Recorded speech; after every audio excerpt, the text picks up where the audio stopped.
OK, well, let's bring in Elizabeth O'Shea, who's a parenting specialist and joins us now.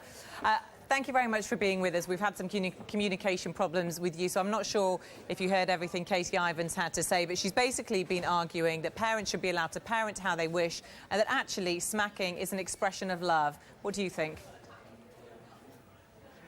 I can understand Katie's point of view. I think what we have to remember is the United Nations are bringing out this suggestion because our children are the only people in this country that aren't protected from physical violence, and they're trying to bring that in line. And I think what you need to remember is smacking is something that a lot of parents do in anger. They find it very difficult to understand sometimes other ways of disciplining children, but there are other much more effective ways. And recent research has shown that actually children's brains are being damaged by smacking. We're finding that when children are older, the children who have been smacked consistently have less grey matter in the fronts of their brains. So we're actually damaging our children by smacking them, and that's what the United Nations are trying to prevent. Elizabeth O'Shea, is there a difference between the occasional smack, you know, once every 6 months or so, when you're just so angry and frustrated you can't help yourself and your temper boils over, to a smack which is very regular, perhaps every couple of days or once a week? Is there a difference?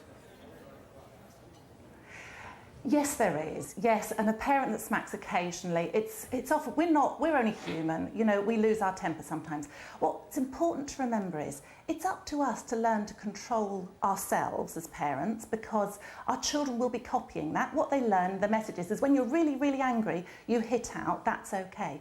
It's also important to think of what message is it giving to the child, and there are more effective ways of disciplining children. We know that making amends, that ignoring bad behaviour, praising good behaviour, we know so many other ways, and good parents are actually seeking the help they need. Smacking is a reflex reaction that we do when our brains are hijacked, and actually we need to learn how to control that so that we can teach our children the self-control that they need.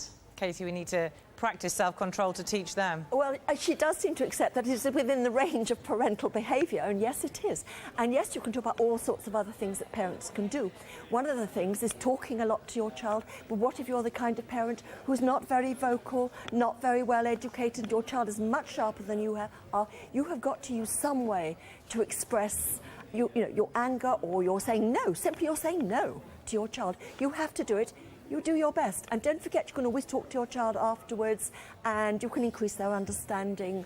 You know, it's not just only that you smack. Elizabeth O'Shea, parents fail. It's a journey. It's difficult. We've all been there. Don't we have to accept that occasionally we might just lose our temper and it doesn't make us a bad person, and the occasional smack, it's not going to hurt them long term? I can understand that point of view, but when you think about it, how many adults would feel it was acceptable for their boss to lose their temper just occasionally and hit them? It's not fair. We have to think the rights of the children should our children be entitled to a violence-free childhood? And I think that's what we're arguing for. Just should our children be protected by adults who understand that a parent losing their temper and smacking the child and hurting that child, it's just not okay.